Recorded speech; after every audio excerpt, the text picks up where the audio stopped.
دا ماشینه لما او دا سر ولا دوه ځای کړ د دغه چیندخ دخلینا په خپل غوګونو اورین محمد زما سره تر زوی نه دی ما په خپل غوګونو اورین ما په خپل غوګونو اوریدل او دا زړه مې دا چې روچت شو ما یې را دا نوم را پورې نو لګیدل چې مفتی صاحب کنه دا ماشینه لما او دا سر ولا دوه ځای کړ دا الله پیغمبر نه وي محمد وایي کدا څه وایي پیغمبر صلی الله علیه وسلم یا محمد زما سره تر زوی نه دی دا څه وایي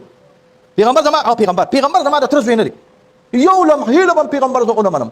کما ته الله نی ویلو نو یو لمحه لم پیغمبر زغونه منم پیغمبر زما د تر زوی نه دی خبره دی ټیک ده خو انداز دی غلط دی د هندو بچیا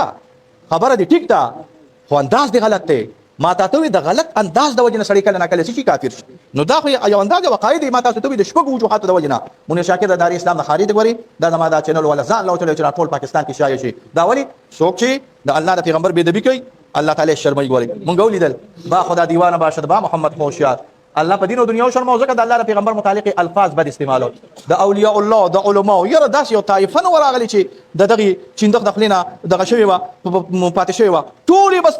لړل په یو ځای کې نو بس الله تعالی په کاسه د قبر نسکور کړه او یو سړي باندې چې کاسه د قبر نسکور شي الله تعالی دې د زلالت په امان کې وسات چا د کلیپ خور کړی دی نو هغه ورته حیران دی چې دا څه وایي دا څه جک وایي او چاټیت وایي د په قرآن کریم کې دومره سخت تحریف کوي چې یعنی کفار به مونه کی د ویلي چې طلاق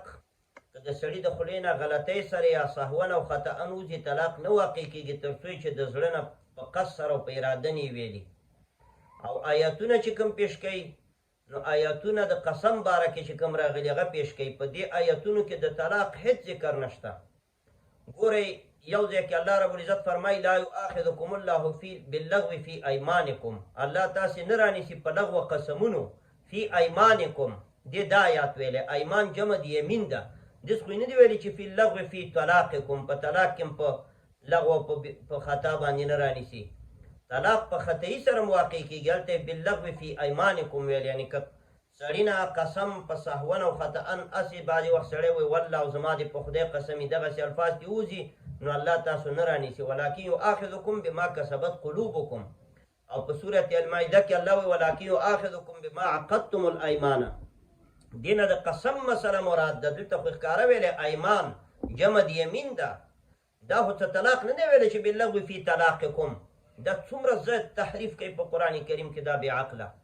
بل دا چې که دې نه طلاق مراد شي نو ورپسې خو الله وایي فکفارته اطعام 10 مساکین کفاره یې دا ده چې 10 مسکینانو ته ډوډۍ ورکړه نو چې سړی ښځه طلاقه کړي 10 مسکینانو ته به ډوډۍ ورکړي ښځه به ورته روا کېږي نو دا دومره احمق دی چې یو حمار یو خر به هم داسې قرآن کریم داسې ترجمه ونه کړي لکه دې بېوقوف چې کړې ده دویم آیات چې پیش کړی هغه د تبني آیات پیش کړی چې د هغې باره کې الله پاک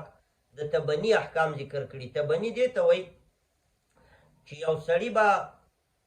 یو ماشوم راوړلو او کور کې به یې وساتلو هغې ته به یې خپل زوی ویلو په مکه مکرمه کې او په ابتدایي حالاتو د عربو کې دا رواج و هغه له به یې زوی ویل ځان سره به یې په میراث کې هم شریکو او بیا به د هغه د ده داسې زوی شو چې د هغې ښځه به د دین ګور شوه که دا ماشوم به مړ شو زلمیتوب نه وروسته واده نه وروسته ښځه به یې دې سړي نه شوه په نکاح کولی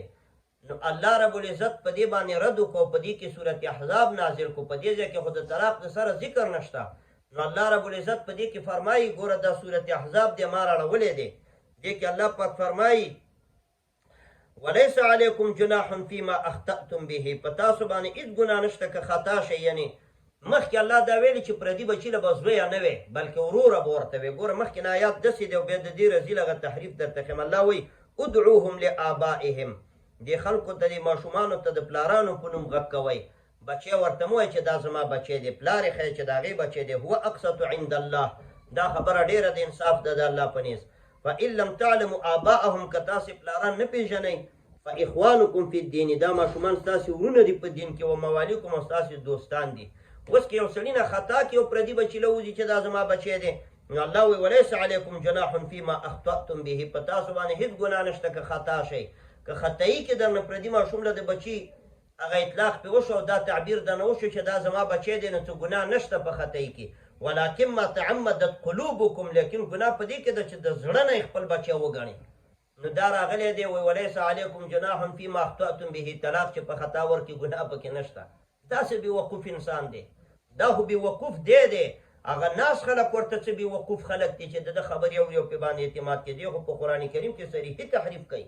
وليس علیکم جناح فيما اخطأتم به ولكن ما تعمدت قلوبكم. په تاسې باندې ګناه نشته که خطا شي او پردي بچي لم بچی وویلو. دلته مسله د بچي روانه ده. ادعوهم لآبائهم هو اقسط عند الله فإن لم تعلموا آباءهم فإخوانكم في الدين ومواليكم وليس عليكم جناح فيما اخطأتم به ولكن ما تعمدت قلوبكم وكان الله غفورا رحيما. دې ځای کې د طلاق نوم کومه دی؟ دې خبیث او رذیل دا آیات راغستې او دی په طلاق باندې ورچسپان کړی او مسلمانانو ته ویلي که یو سړی ښځې له وایي ته دې طلاق یې ته دې طلاق یې ته دې طلاق یې که زر وارې مو نه طلاقېږي چې تر څو یې د زړه نه نه ویلي. نو ګورې دا خو هغه خناس شیطان دی چې په باړه کې افریدي مسلمانان په لکهاو مسلمانان ناستو هغه ساده لوحه مسلمانانو. دې ورته وویل چې څوک ما سره زما حمایه به کوي که ما څوک مړ کوي یا مې وژني چې هغه به را سره اخره پورې ولاړي لاسونه جګ کوي لاسونه یې پې جګ او حتی بعد د طلاق یې ښځو ته واچو. نو دا یو مفسد او رذیل انسان دی. د ده په خبرو تېر نه وځئ. دا کلیپ مې په دې خاطر باندې وکړو چې عام مسلمانان ساده لوحه مسلمانان په دې تېر نه وځي او بیا دا پکې دا بیا د بیم کوي چې روایت کې راغلي روایت کې راغلي روایت حدیث ته وایي. ګوره دا ښکاره انکار د حدیث کې انکار خو وړه خبره د ریشخند ورپورې وایي. قرآن راواله. نو قرآن کې کوم ځای کې الله ویلي؟ قرآن خو مې درته پېښ کړو. دا خو یو ځای کې د قسم آیات راغستې په طلاق دې چسپان کړی بل ځای کې د تبني مسله راغستې په طلاق دې چسپان کړی. دا څه ګډې وډې وې؟ دا خو داسې مثال دی لکه عرب وایي هذا شجر دا ونه ده ته وایې هذا شجر زه منیر شاکر یم داسې ترجمه کې. نو دا ترجمه څه صحیح ده؟ ته خو یو شی راخلي په بل شي چسپان کې او د خلکو عقیدې او اعمال فاسدې. نو دا یو رذیل انسان دی. طلاق عزتمند واقع کېږي. هغه دی چې کوم روایت پورې شخن والی هغه دا حدیث د رسول الله صلی الله علیه وسلم دی. ثلاث جدهن جد وهزلهن جد. درې شی نه دي چې د هغې ټوکې هم ټوکې دي او رښتیا هم ټوکې دي. یو پکې طلاق دی. طلاق په ټوکو کې واقع کېږي او په رښتیاو کې واقع کېږي. ګورې د خولې نه هم طلاق لفظ ونه وځي. دا لکه څنګه چې مخرب العقاید دی. عقایدې د خلکو خرابۍ شرک